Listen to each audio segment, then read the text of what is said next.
Have you ever thought about processing your own deer, but you might have thought it was too costly or time consuming or hard to do on your own? Well, in today's video, I'm going to walk you through the process of how I process my own deer and hopefully give you guys a few tips and tricks along the way so that you feel confident enough to do your own processing so that you can process the animals that you take all by yourself. Welcome back to Big Buck Shuck, where we're here to help you become a better and more successful deer hunter. I'm Randy Shuck. And like I said, in today's video, we're going to do some processing of this doe that I killed last Friday. This is the fourth installment of a 4-part series of where I show what happens after the kill. If you haven't checked out those videos, go back and check those out first. Start off with the gutting video, then the skinning video, and then the last one was the quartering video. And in today's video, I'm going to take you from after I got it quartered, got the meat in the fridge, and how all the equipment that I need to do the job, and hopefully that helps you guys do it on your own so that you don't have to ever go to a processor again. I haven't taken a deer to a processor in probably, it's got to be close to 15, 17 years now. I've done it myself. I enjoy doing it. I know that the meat that I'm getting back is my own. I don't have to wait. There's no lead time, all that stuff. And I can manipulate the meats the way I want them done. So it's not that hard. I think a lot of it is intimidating to some people just because you need certain equipment and whatnot, but really it's pretty basic. I've got pretty much everything laid out here that I use when I do a deer. I've got a couple of stainless containers here, various containers that I keep the meat in. I got a big stainless fish bowl. I took this pie plate and I drilled a bunch of holes in it, and what I do with that is I set that down in here, and that lets the blood settle to the bottom of the bowl for my burger meat. I've got a couple of knives here. I've used gutting knives before, but really I prefer just good old-fashioned fish fillet knives. This one's a buck knife. It's got a stiffer blade. This one here, this is it's an old Schrade, an Uncle Henry Schrade. This one's got a lot more flexible blade, and that comes in handy when you're getting underneath tallow and silver skin and whatnot. So a couple of good fillet knives, a knife sharpener, a cutting board. I've got 2 different food savers here. This is my newer one. I picked that up last year, I think. I've got this older one. I keep this one because a lot of times my wife and I will do this together, and while I'm bagging meat and sealing, she's cutting bags for me and sealing the end of it, because we use food saver bags instead of Ziplocs. But this one does seal. It doesn't do vacuum very well anymore. It's pretty old. My grandpa actually gave this to me, but it does seal, and the cutter works pretty good too. So we've got 2 of those that we use. And then I've got this grinder here. This is a Cabela's model, Cabela's Deluxe. I'm not sure, I don't remember what horsepower motor this one is.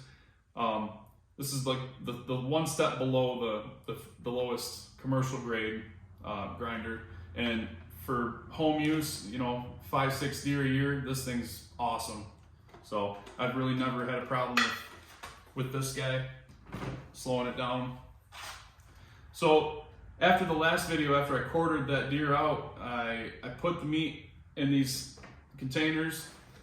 I put plastic wrap over them. I put them in the fridge because I wasn't going to get to them until the next day, which today. So always put some sort of covering over your meat if you put it in the fridge. That's another reason I didn't skin it and let it hang with the meat exposed, because it gets a hard, dark, crusty outside to it. And I'll actually show you here a piece of this meat. That piece of this plastic didn't cover it. So that's what your meat should look like. Nice red, moist. And that's what it looks like if it gets exposed to air. It's tough, kind of dried out, almost like a jerky feel to it. There's nothing wrong with it. It just got exposed to air, and so I always keep it covered when I put it in the fridge, or if it's out when I'm skinning, I don't ever just skin the deer and let it hang. I always cover it with Visqueen or plastic wrap, some sort of garbage bag, something like that, to keep that meat nice and fresh. So like I said, I put this stuff in the fridge, and now I'm gonna take you guys through the process of what I do. I've also got a big garbage can over here. Usually I'm doing this in the house at the kitchen table, the dining room table. So I'll have the regular garbage can from inside next to me.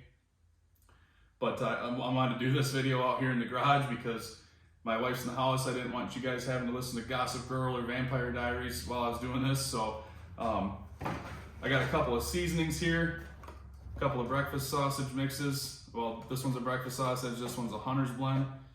We make a couple different sausages, and I'll show you guys how I do that as well.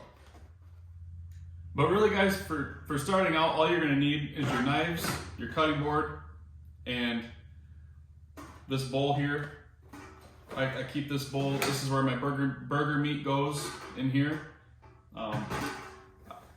So you'll just need that bowl, cutting board, knives, and your meat to start off. So I'm gonna get rid of some of this stuff, and I'll be right back with you.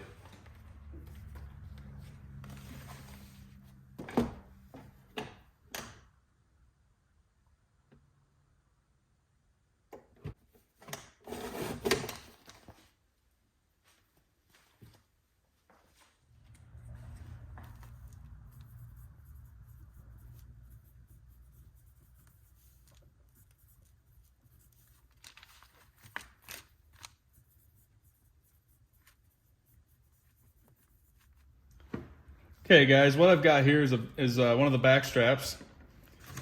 Like I showed before, I made some bags up. I wrote backstrap 10-7 on them. I just write the month and the day that I shot the deer. If you guys don't go through a lot of meat, if you are gonna have meat for longer than a year before next season, I would write the year on there as well. So once you do that, a lot of times I'll like, when I do this inside, I'll take the meat and I'll actually put it right in the sink and rinse everything off real good. Just because you get hair on there. There's some hair here and there on a lot of the meat. You'll have that from skinning. Try to keep that to a minimum, but it's gonna happen. You can see it here. So the rinsing it really helps get a lot of that off there, but you don't have to. I just have some paper towels here where if I get a hair, I can wipe it off on the paper towel. You can also do a cup of water and rinse your fingers off, or your knife or whatever. That helps too. But I'm gonna show you guys a couple of different ways that you can do this with your back straps, depending on how you like your steaks. Some guys like butterfly steaks, some guys just like, 3/4 or 1 inch thick steaks. This one I'm actually gonna take and cut it in thirds, and because we like to throw one on the grill in the summertime, wrap it in bacon, marinate it however we decide to do it. But this, in my opinion, cooking a whole loin on the grill is an amazing way to eat backstrap. So what I do first off is start trimming away all this crap that isn't good. Throw that in the trash. Get the most of this stuff off that as you can. What a lot of guys don't know or don't understand is that a lot of your gamey taste from venison comes from this silver skin and tallow and fat. Deer tallow and deer silver skin and fat has a lot of that gamey flavor, especially when it cooks down when you're cooking it, and that gets into your meat and it gives it that strong gamey flavor. And honestly, I'm really not a fan of the gamey flavor, so I do my best to get all this silver skin and all the fat and all this stuff that's not pure meat off the back strap. So I'll just try to get most of this stuff here that I can off of it. You'll have some like this piece here where you can kind of skim off some of that meat. It's good burger meat. It's really not much good for anything else.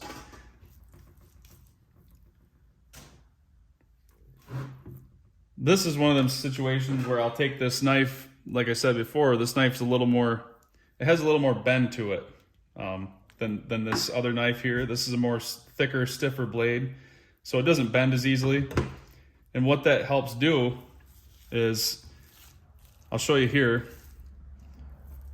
I'm gonna cut this in thirds. So I'm gonna cut down, and you can feel that silver skin on the back side when you hit it with your knife. It gets tough to cut, and you can kind of see it right there. I'm down to it. So what I'll do once I get to that point is I'll actually turn my knife almost flat, a slight angle, but almost flat. And then I'll just push downward pressure against that silver skin and push all the way along that loin, and it'll peel that silver skin right off. So that's what the back side will look like once you get that silver skin off there. And then I'll just take this loin, flip it over here, same thing, about a third of it, cut down to that tallow or that silver skin. You can see it real good there. Turn my knife, kind of saw along, follow it all the way back. And you might have a couple small pieces like that, but for the most part, you get that whole strip of junk off of there.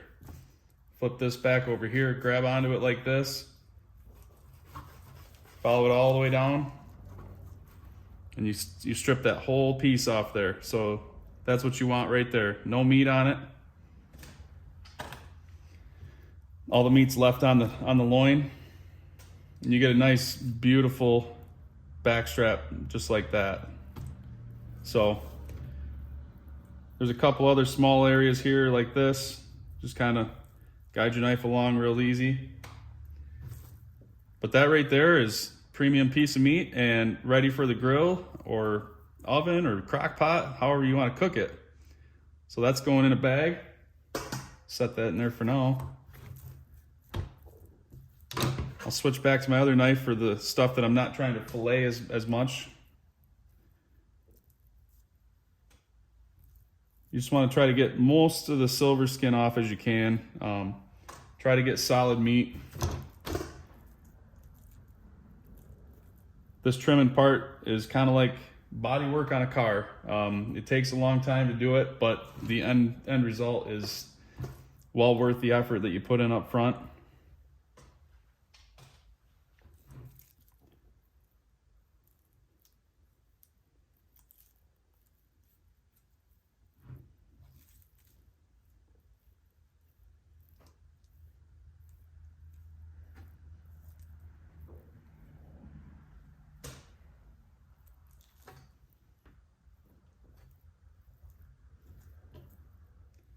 So this back strap is pretty much done. I've got most of the silver skin and everything off it, so these are ready to be bagged up.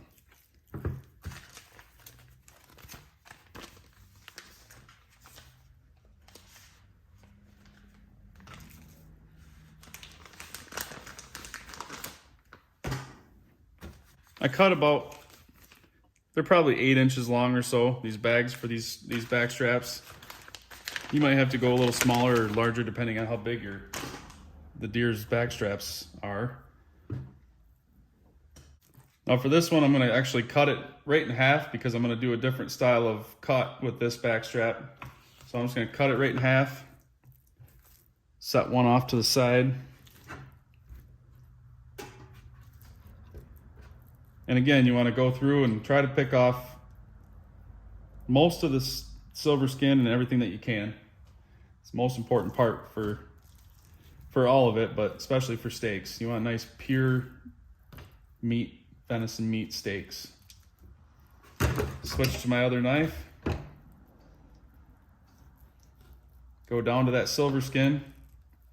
Turn my blade almost flat. I hope you can see it there. Run my knife right along it. I'm gonna get my knife in there, turn it almost flat. Go right along the bottom of that loin.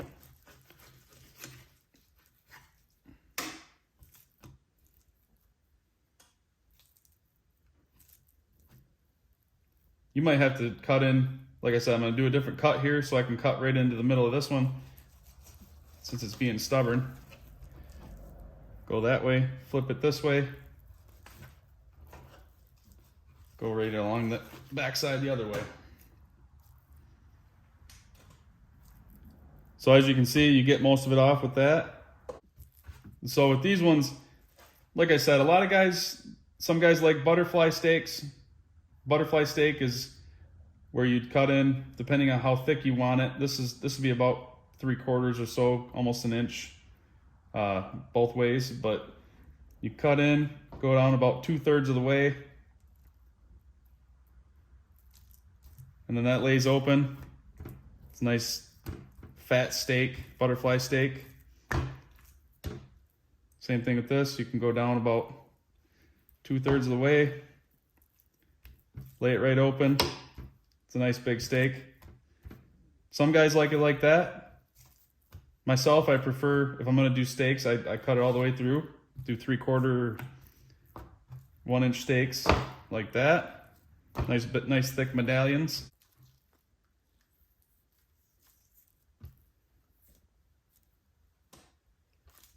And you can get to this silver skin from the backside as well if you don't want to do the fillet technique.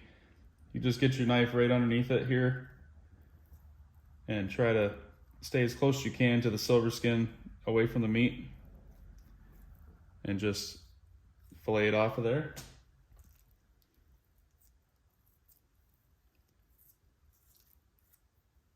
You get a little bit of meat sometimes, but if I get a little bit of meat like this, I'll just take that off and I'll turn that little piece into hamburger.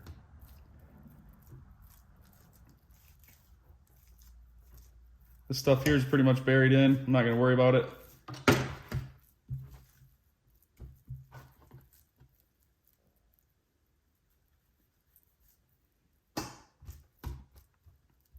I'll just take and make nice 3/4 inch, 3/4 inch to 1-inch steaks. And these are also good too if you don't want to use steak. If you run out of stew meat or anything else, you can take those and cut them up and make stroganoff or venison stew out of them. Okay guys, here we've got the inner tenderloins. As you can see, these ones, they got that dark kind of leathery outside from being exposed to air after I gutted her out. Like I said, it doesn't hurt anything. As long as you know that you didn't have flies and whatnot getting to the meat, it doesn't hurt anything. But what I do with these is pretty much just get all the fat and tallow that I can off of them. Some pieces like this you're gonna have just are gonna be waste. Pieces like this, I'll just throw it in the hamburger pile. I'd like it to stay on like these, but sometimes you gotta sacrifice some stuff. But I'll trim these up as best I can. Get the fat and the tallow off. Like I said, it's kind of the theme here with all of this.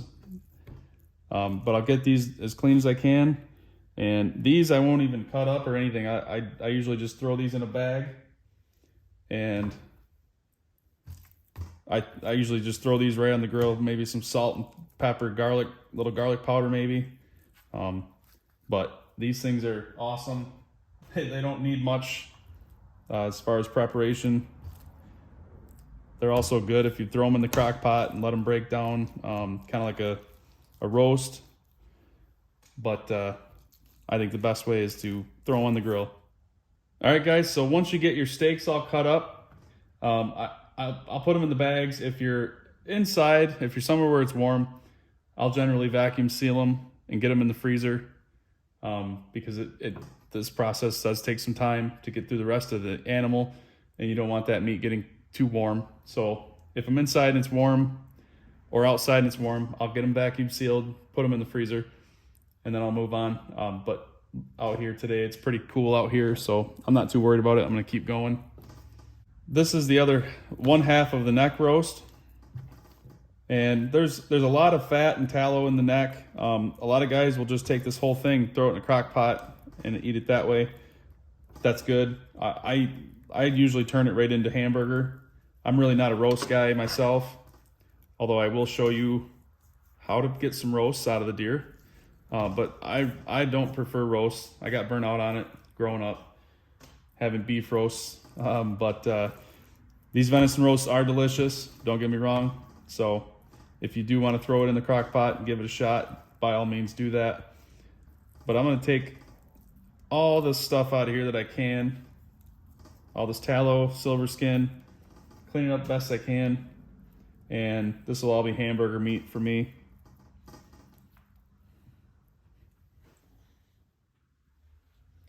So if you're just going to turn it into hamburger, I usually make a cut in the middle, go down the back side of it, cut that away. Try to get down to the most meat as you can. Like I said, there's a lot of tallow and stuff all throughout this neck roast, and it does take a while to trim up, but there is some good meat in there.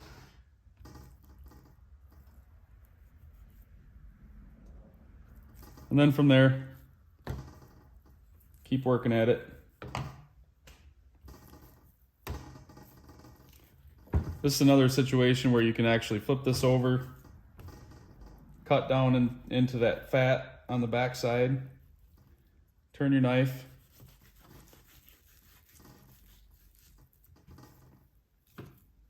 and peel it right off.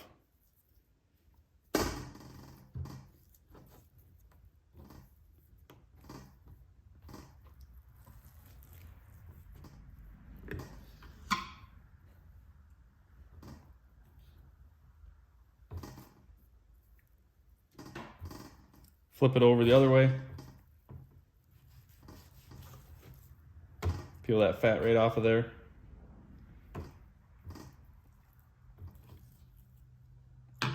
Try to not waste any meat if possible. You're gonna have some, it's just part of it. But it's a good little piece of hamburger meat.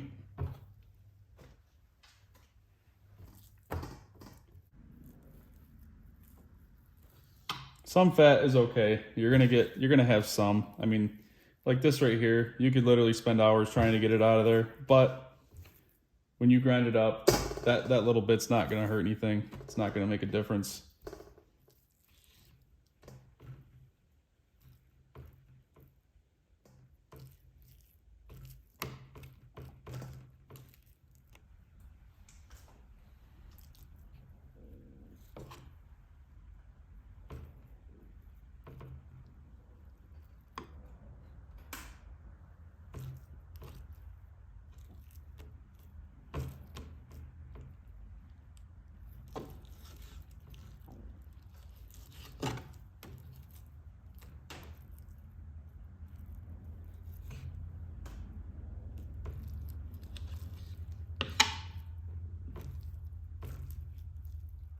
All right, guys, so once you get your steaks all cut up and you get the little chunks of hamburger meat that you had there all trimmed up nice, I usually start with the front shoulders.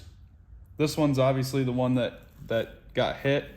Shot it right here, the back side of that front shoulder. So I usually start on the back side. Obviously, all this stuff is junk in this case. So I start cutting down here. Get all of this bloodshot, nasty, shot through meat taken off. Unfortunately, there was some good meat in there, but not worth messing with now. So really, there's not that much meat in the front shoulders that's good for anything, in my opinion, other than burgers. So I usually take all the meat out of the front quarters and I turn it into hamburger and sausage.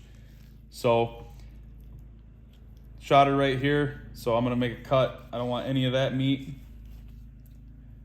So I'm gonna cut down and around that and get that out of there.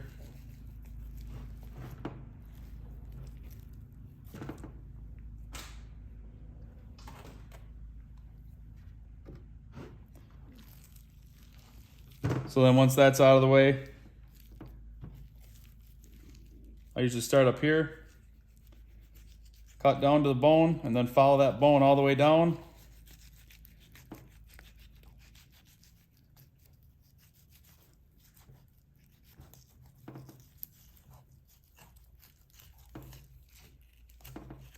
Get that chunk out of my way.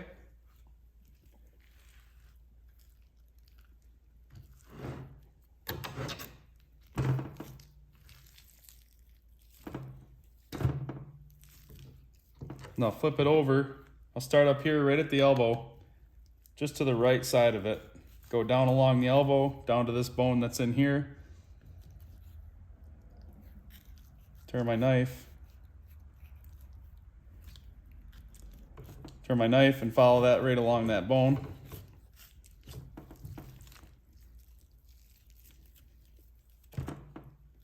For this portion of it, I'm just trying to debone the meat. Get all the meat that I can off of the bone. That's going to be good for something.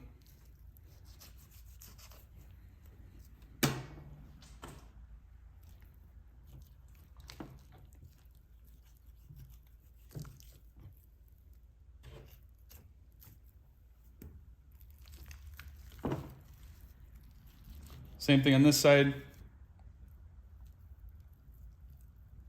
Try to cut some of that bloodshot stuff away first. Get that out of the way.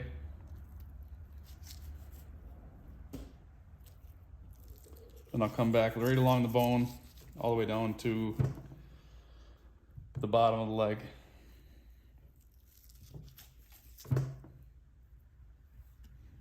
I'm throwing all my pieces back into this tub over here because that's where I'm picking from.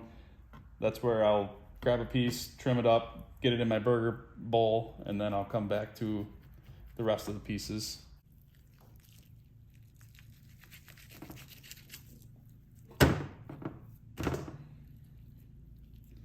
This top of this shoulder blade here, there's a bone that runs along right in through here, and then it kind of flattens out along the shoulder blade. So I'll start a cut right on the side of that bone. I'll follow that down all the way over. I'll make a cut here. Start cutting it away from the shoulder blade. There's a couple tendons in there. Then I'll actually turn my blade like this, cut along the bottom, right along the bottom of that. I'll turn it over here so you can see it better. I use my flexible blade here. I'll come in underneath it and just work it right along that shoulder blade, peeling up all that meat that I can.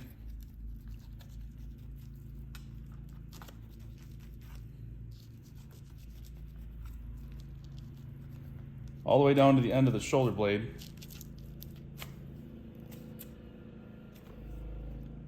Get you a nice piece of meat right out of that shoulder blade. Trim that up in a little bit. There's a little bit on the other side. You can kind of do the same thing, this bone here. Cut down right along that blade, that bone. Then go in flat and trim it all the way back. So to get the bottom side of the shoulder blade, I'm gonna get this stuff out of the way here. There's a little bit of meat in there, but it's kind of bloodshot, not really worth trying to pick it through. Maybe a little piece there.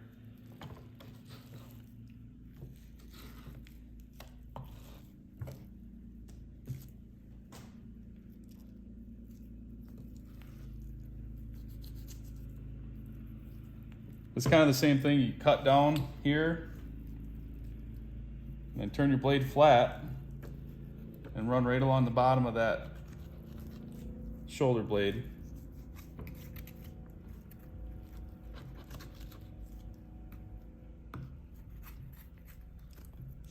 A lot of guys won't even mess with this.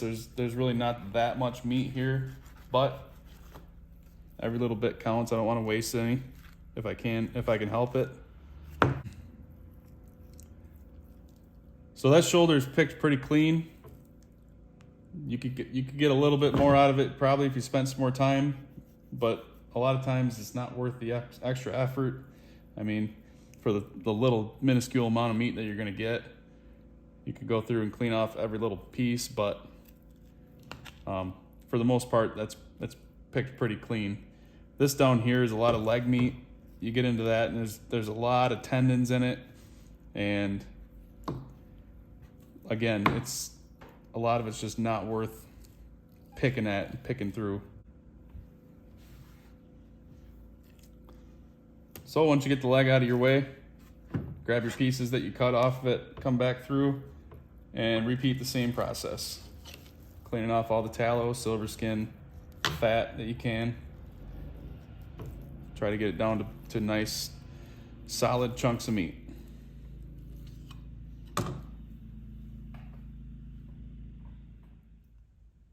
All right, guys, I got leg number 1 done. Now I'm on to the second front shoulder. I hit my knives with a little sharpener to give it a fresh edge. And it's the same process all over again. This one's obviously a lot cleaner since it didn't get shot through. So you guys can kind of get a better picture of what's going on the back side of the leg here. There's a lot of good meat right here that got wasted on the other one because it got shot through. But what I'll do, pick up on this, cut right along here, get this nice chunk out of the way. And again, pick all the hairs off that you can. Don't want that in your meat. I'll start right up here at the top here, right by the elbow. Left or right side, doesn't matter. There's a chunk of meat on both sides. Cut down and follow that bone all the way along.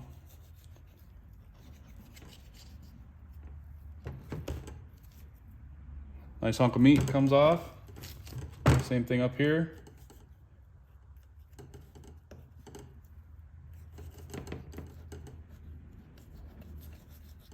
Follow that bone down.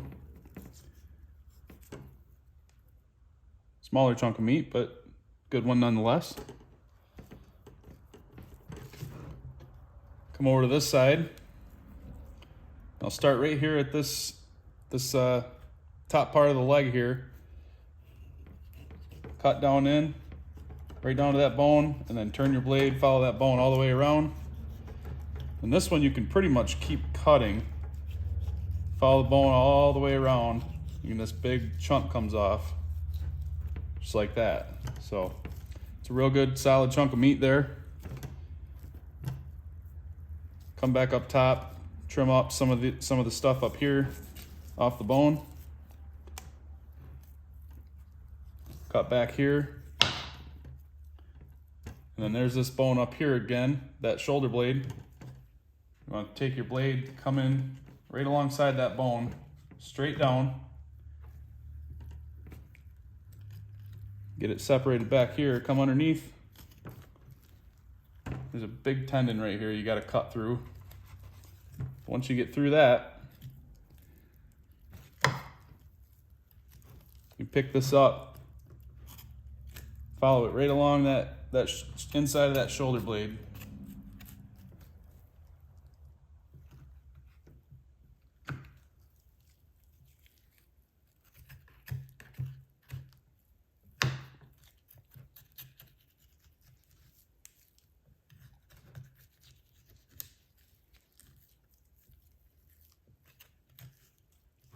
This doesn't have to be pretty. Like I said, this is all getting turned into hamburger meat, but this could be a decent sized steak or roast or however you want to use it. Flip it over. Same thing over here. Right along that bone. This one's not as big of a chunk of meat, but nice chunk of burger meat.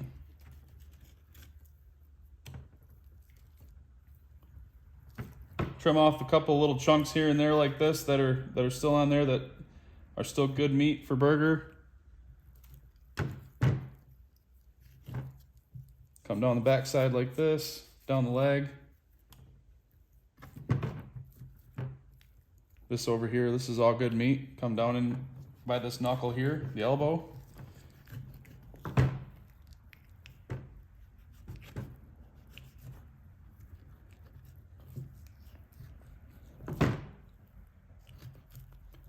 Get your blade down right along that shoulder blade.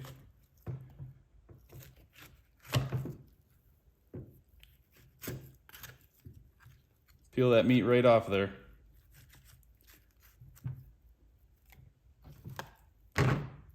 Pick through it, get the rest of the little bits and pieces off that you want. Done deal. All right, guys, when you've got a piece of meat like this that may be kind of intimidating to you on where to start, what I'd like to do is break it down into smaller pieces. So a lot of times you can get your fingers in like this and kind of spread that meat apart. You can kind of see where the connective tissue here holds that piece to the rest of it. So you can start making little cuts like that. You can see down here, there's a lot of this tissue connecting it like that. So you can break it apart there. And then once you get to a solid chunk like this, something like this, I'd cut the tail off like this. Those pieces can be trimmed up separately. But if you've got silver skin on both sides like this, what I like to do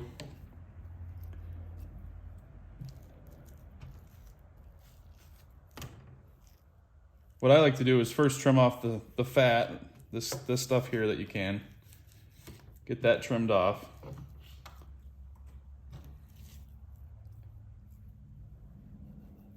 Get any meat on the outside that you can salvage, get that off. But what I like to do here is take my floppy fillet knife, and I'll pretty much pick a side, whatever side that is thicker looking silver skin. Like this side looks thicker than this side to me. Doesn't matter, you can start either way. But what I'll do is cut right down through the middle, get into the center of the meat, go all the way down just like your back strap till you get to that silver skin. You can see it there. You can see it there. And I will turn my blade just like so. And it takes off most of that silver skin. Again, you might have to trim off a little bit here and there like this. Not that big of a deal.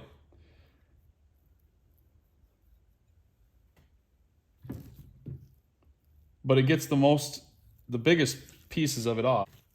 And then you can take this piece, flip it like that, grab a hold of this side, same thing, run your blade down it, pull that silver skin right off. That one wants to keep going right around. So you can actually go right around sometimes and fillet that right off of there. So now you're down to basic meat. Trim off a couple little extra pieces. Got yourself a nice chunk of meat there for burger. So that technique works really good, especially like I said, if you've got a big chunk of meat that you don't know where to start, just seems like it's all silver skin. Breaking it down into smaller pieces really helps. And then you can just flip it over the other way. Go right down to that silver skin again. Turn your knife. Perfect piece of meat. So hope that helps you guys. Sometimes it can feel like, holy shit, where do I start? So breaking it down into smaller pieces is definitely a good way to do it. Another thing, guys, if you have a piece of meat like this one here where there's silver skin inside, between two good pieces of meat, you could try to cut it like this right along it, but you're end up losing some meat. So what I like to do, flip it up on end, go down easy down to that silver skin. You can see it there. Same thing, turn your blade flat right along that silver skin. Peel that meat right off of there, turn it around, right along it, cut the good stuff off. Now you can see it there. Now flip it over, go right down to it again, peel it right off, flip that around, peel it right off. So something else to think about, something else to keep in mind if you're having problems getting that silver skin out of there. I know it can be a pain in the ass sometimes. All right, guys, so I'm done with the front shoulders. Got all that trimmed up and cut up. So Now we're on to the hindquarters. First thing I like to do is try to get as much hair off as you can that you can see. And then I will take a look at it, see where I want to start.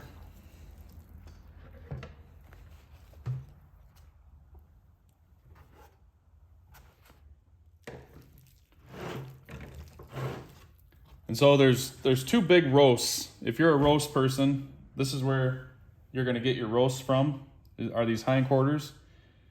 And there's two big roasts in them. One you can kind of see right here. I call this one the ball roast. I don't know the technical term for it, what cut that is, but it comes out like, it looks like a football almost. So that's a ball roast. And then I call this a ham. This is another big roast here. That's a huge, solid chunk of meat. Both are really good for roasts if you like roasts. I'll show you how to get them out of here. For me, I'm going to cut them up and use them as hamburger because, like I said, we don't really eat a lot of roasts. So I'll show you guys how to get those out of there. And then the rest of it is pretty much going to be hamburger. There's a lot of good hamburger meat on these hindquarters. So first thing I like to do, turn it up like this so that ball roast is up. I'm going to take my knife, and there's a bone right here. I'm going to come in just inside that bone, cut straight down, kind of right along that tendon bone there. And then I'm going to turn my knife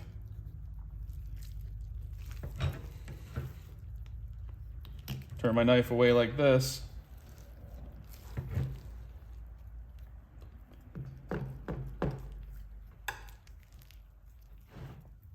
Next thing I'm going to do is come over here. I'm going to make a cut right along this white line here that you see. So I'm going to cut right down that. And once you get that cut open, you can actually get your fingers in there and basically peel that whole roast away from this other roast. And what you're trying to do is get down to that bone in there. There's a bone down in here that runs all the way through.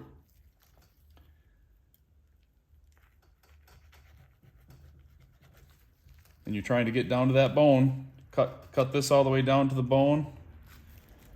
And then once you get that exposed, you can start peeling away at this roast. Cut right along the bone. You may have to cut back up into here a little bit to get down to it. Again, if you get this layer of silver skin off, really helps so you can see everything a lot better.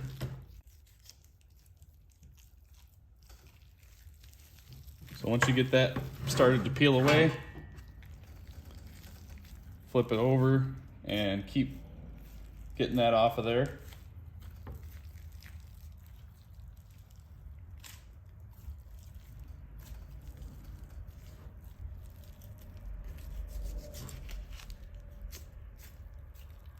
You can cut this off up here, throw that away. This here is a good piece of meat for hamburger. Then you roll it back over. And now you can kind of see that ball, the kind of a football shape there. So like I said, get in there along that bone and keep following that bone up. You can make a cut up here because you're going to cut that off anyway. And you can see there that meat that's peeling away from that bone. You just want to keep working all the way around that bone with your knife.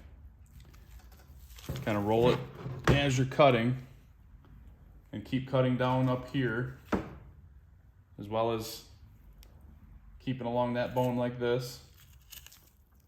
Keep rolling that roast towards you. Cut this tendon out of your way.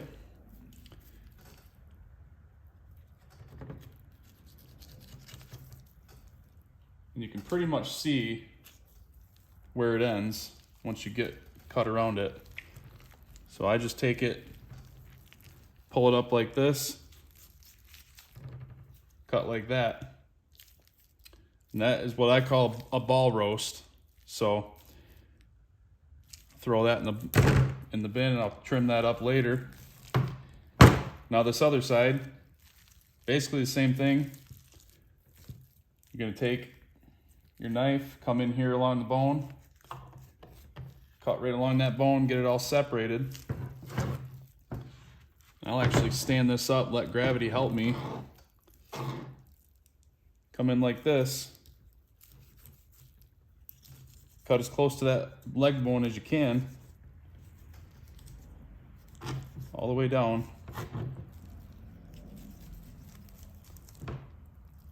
So all you have now is this leg meat here. And obviously you're gonna have to trim this up, get all the fat and stuff off of it, but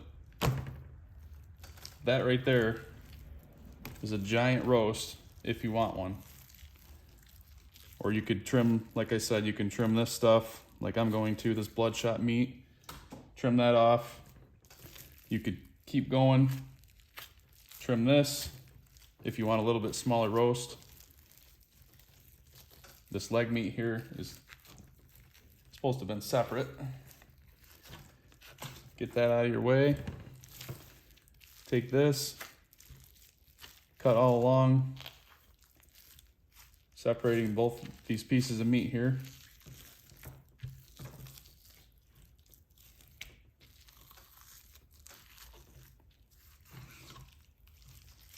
So you could actually get three roasts out of one hindquarter if you wanted to. This could be a roast, this could be a roast, and then your ball roast. Or you could have one giant roast and a ball roast, however you want to do it. I usually, if I'm doing roasts, I'll usually take this ham here and that ball roast, and I'll throw that in the crock pot. And like I said, I'm not a fan of roast, so if I do make a roast, what I do, I'll throw it in the crock pot for about anywhere from 8 to 10 hours on low. Pretty much the time from when I leave for work in the morning, I'll throw it in, and when I get home, it'll be like pulled pork. And I'll mix that with some barbecue sauce. That's how and throw it on some sandwiches, some Kaiser buns or sesame buns or brioche or however you like to eat it. But that's what I do with mine. You just make pulled venison out of it, out of the roast. So from there, guys, you're just gonna trim the fat and all the bloodshot stuff, just like before. Get the tallow and silver skin out of the way. Since I'm turning this all into burger, I'm gonna cut it up and throw it all in my bowl and turn it into hamburger. So guys, I'm on my last hindquarter here. I just wanted to go through again and show you guys how to get to those roasts if you wanted to keep them. So I make a small cut right along this white line again, just to break through that outer layer. Kind of get under there with your knife, peel that back.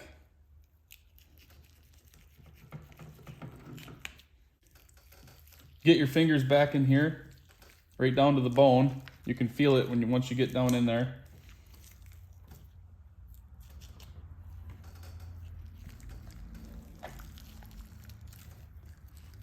Cut this away up towards the top of the hindquarter here. And keep peeling it away down like this. You might have to flip it up like this.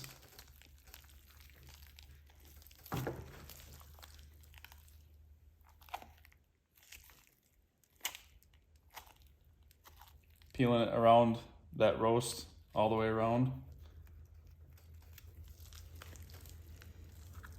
Lift this up. I usually cut this right out of the way. That's getting turned into hamburger. And you'll peel right along this.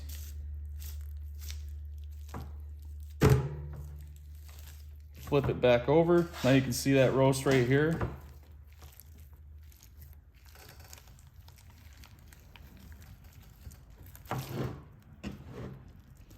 And what I'll do is come down right underneath the bone here. Get right up against that bone. Cut all the way down.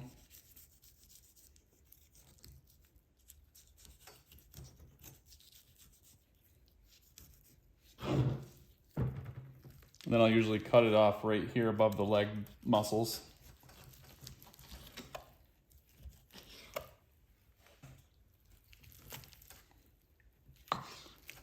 So that's your large roast. Come back to this ball roast here. And now that the bone is exposed, kind of make a cut right along the end of it. Do that on both sides. And you can just follow that bone along here with your knife.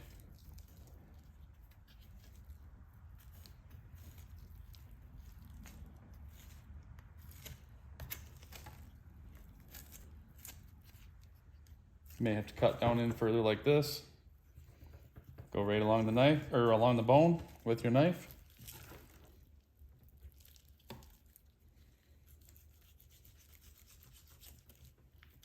And there you have it. Rest of this stuff I'll cut off and turn it into burger.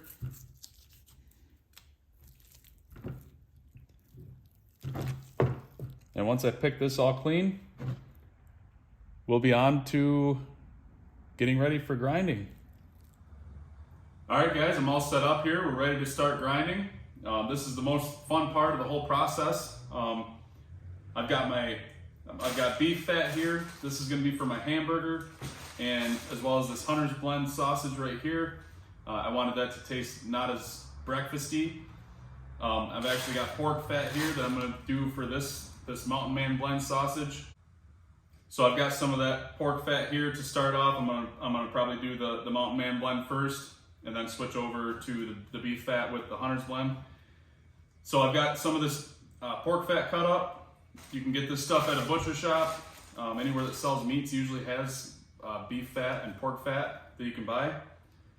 I'm starting off here with my grinder with the coarse plate here. It's got bigger holes for sausage. And then I'll run my hamburger through the finer holes with the smaller holes for the hamburger after I'm done running it through there. You want to run it through this first so that it doesn't bog down your machine. It's not trying to push all that meat through the little holes. So like I said, I'm going to start with my Mountain Man Blend breakfast sausage and the pork fat. And I've also got fennel seeds that I'm going to throw in there as well. Got to have fennel seeds. I've got my grinder set up on top of this big stainless pan here because it's not tall enough to clear the side of this. This container here, this stainless pot, is perfect for sausages. You can get it in there, mix all your seasonings in, and it's about the right amount. There's 2 packages in here, and they each season 12 pounds of meat, so that's about perfect. I like to mix my seasonings a little strong in my sausages.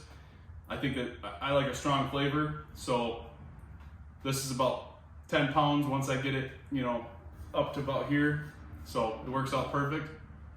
So with that, guys, let's get started.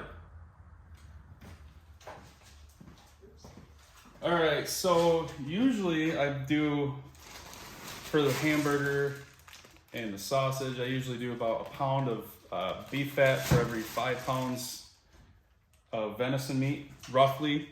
But this breakfast sausage, I want it to be a little bit more fatty to give it some more flavor, so I'm gonna do pretty close to half and half, maybe a little less, maybe 60-40, 60 venison, 40 pork fat. So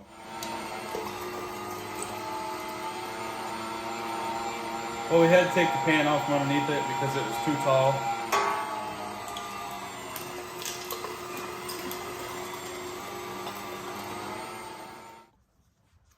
All right, guys, so we've got all of our breakfast sausage ground up here.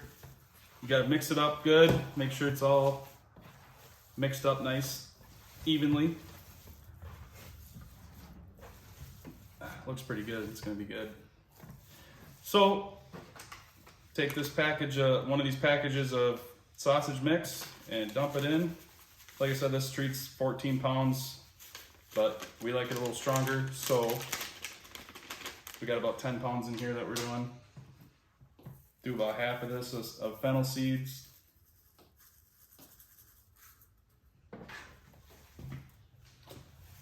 and then mix that up till it's all evenly coated and mixed in there. And then we're gonna bag it up.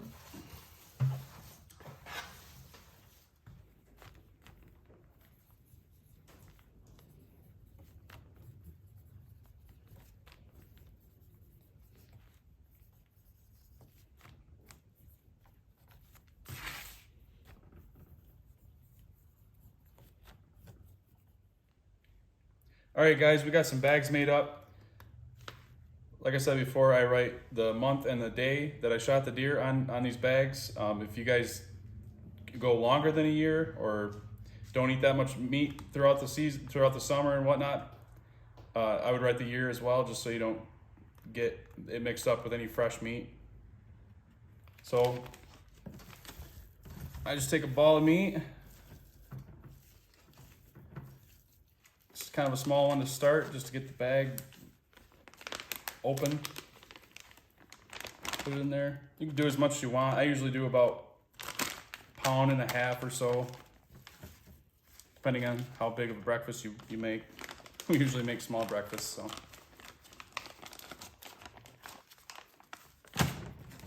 So I'll bag them all up like that and then seal them up after I'm done. All right, guys, we decided that we're not gonna do our hunter sausage this time. We're gonna wait for the next year to do that. So we're gonna go straight to the burger.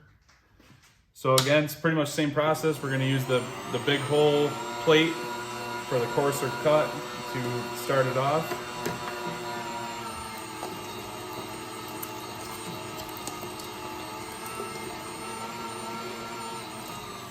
And again, every time you put fat in, follow it with a piece of venison or a couple pieces. Kind of push that fat out of the auger.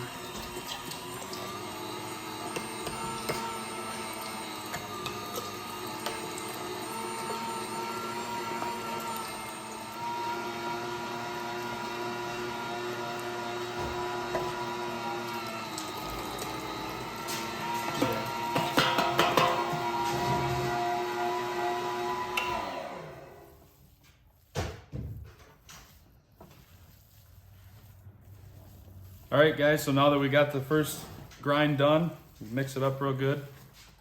Get everything mixed in real good. Get it all evenly, the fat evenly distributed throughout the venison. And then we're gonna switch our plates out and go with the fine grind.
All right, guys, we've run through our second course of grinding, and as you can see, we've got perfectly good hamburger. Gonna be lots of good goulash and chili and enchiladas and burgers and tacos, all kinds of stuff.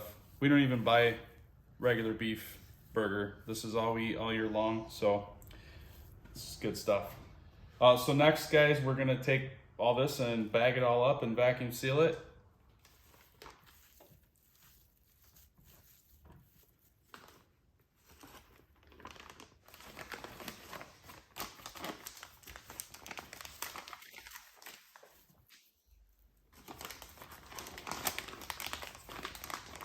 I usually do about 2 pounds in these, usually plenty for whatever dish we make. All right, guys, as you can see here, we've got all of our burger bagged up. Now we're gonna head over to the food saver. Hey guys, before we get started vacuum sealing here, I just want to let you guys know that if you don't have a vacuum sealer, don't let that deter you from processing your own deer. I used Ziploc bags for years before I got one of these, and it works just fine.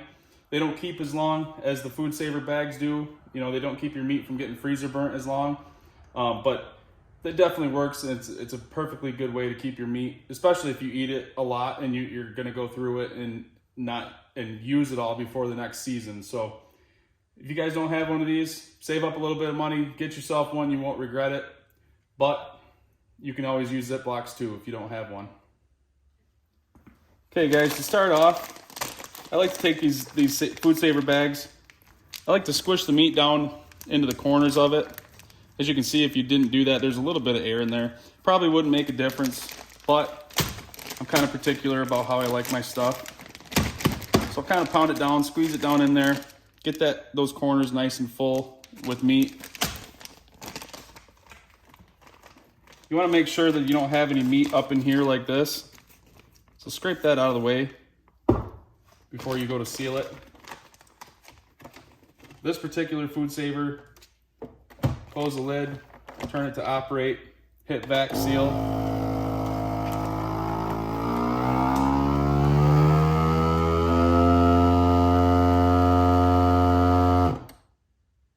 Works great.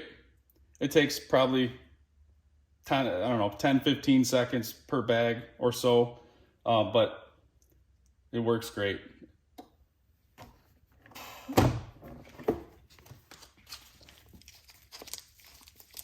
Nice and sealed. I like to flatten them out so that they store good in the freezer. I saw a video of somebody using a rolling pin on Ziploc bags. I've never done that, but I've always done this. So that them stack real nice in the freezer on top of each other like that. Saves you a lot of room. So I'm gonna keep doing this and bag all these, vacuum seal all these, and then we'll be pretty much done, guys.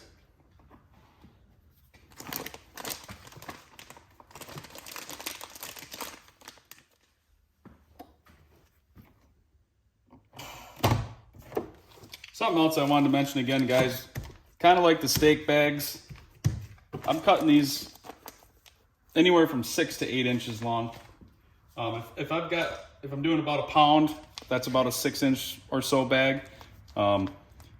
These marks here are 3 inches long, or spaced out 3 inches apart. So I'm doing about 8-inch bags because I usually do 1.5 pounds to 2 pounds of burger. So just something for you guys to remember. And that also helps too, it gives you room for your bag because it folds into that tray there. And so if you have a bag that's too short, your meat's gonna be all up front here and it's gonna be pushing that bag open. You might not get a good seal. So you wanna have a bag long enough to where your meat's sitting out here on your table and you've got enough that it curls up into that tray to get a good seal.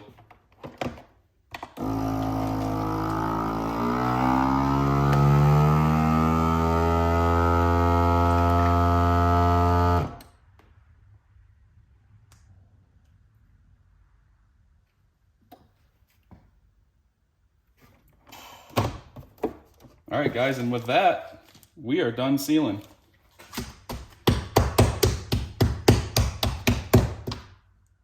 All right, guys, well, there you have it. That's the whole process from field to freezer.